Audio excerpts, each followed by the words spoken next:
Chart is nothing but D chart. D chart is also called control chart for number of defectives.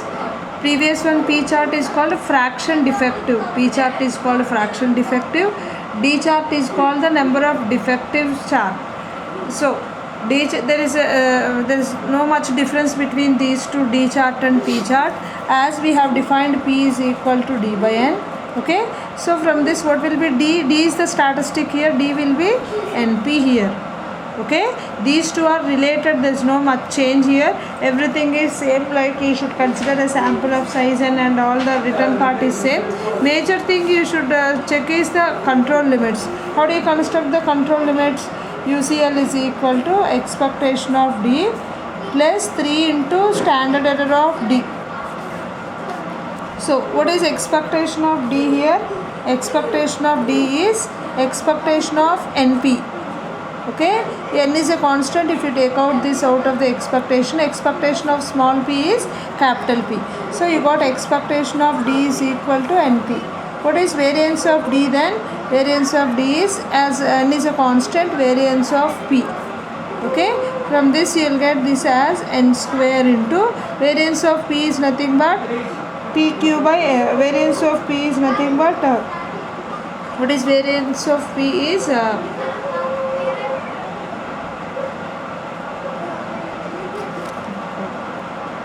variance of P is NP PQ is let us see. Now I'll tell you. Expectation of D plus 3 into standard error of D. Expectation of D is nothing but NP plus 3 into standard error of D is nothing but standard error of D you will get as NPQ. Okay, standard of under root or NPQ. Now LCL is nothing but expectation of D minus 3 into standard error of D. This NP capital P minus 3 into root over NPQ. CL is nothing but NP. Now when these are control limits, again you will get when standards are known, when standards are unknown. When standards are known, UCL D is nothing but NP plus 3 into root over NPQ. LCL is nothing but NP minus 3 into root over NPQ. CL is nothing but NP. When standards are unknown, you will get the small letters will be replaced with the corresponding estimators. NP plus 3 into root over NP bar Q bar. The same with negative sign.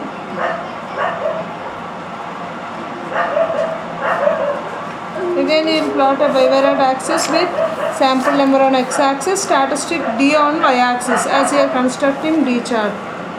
Two dotted lines and one solid line. If all the points are within these two, we conclude the process under statistical control. Otherwise it is out of statistical control. So this is D chart. Let us describe the next one is nothing but C chart. C chart is also called control chart for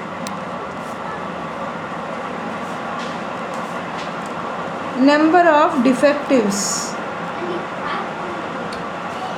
per unit area. So what is the difference between this chart and previous two charts?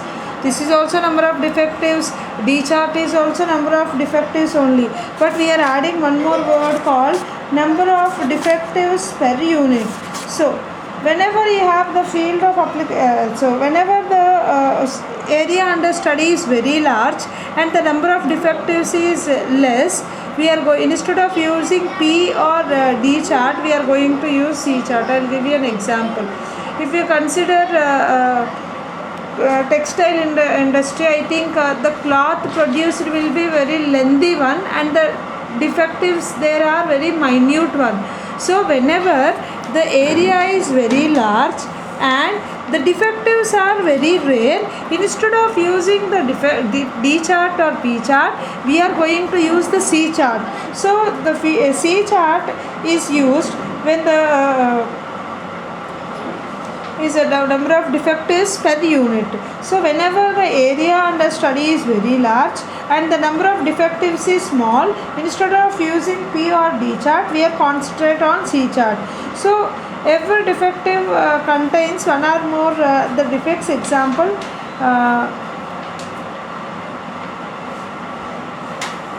the defective casting any further be examined for blowholes, cold shuts, rough surfaces, weak surfaces, etc. So for example, I'll give you the examples where we use this C chart. So in the bale of cloth, as I said you that when you consider very long meters like 10 meters of any material or dress material sari or 6 meters of sari, I think the defectives are very less and the area is large. Then to check whether the process is under control or not, we use C chart. Similarly, whenever we have surface, if you consider the photographic film, so the sheet or coated paper is very lengthy and the defects there are very tiny one which cannot very minute. There also we can use the C chart. Similarly, the number of defectives of all types observed in aircraft assemblies, and C is the number of soiled packages in the given consignment.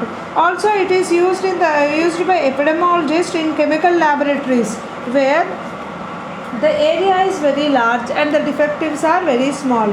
Means the major difference between P chart and C chart is nothing but in P or D chart the proportion is equal, like the area and the number of defectives are in the same proportion. But in C chart, area is very large and defectives is small, is less.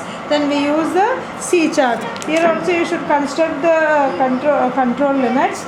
Directly I will write the control limits UCL.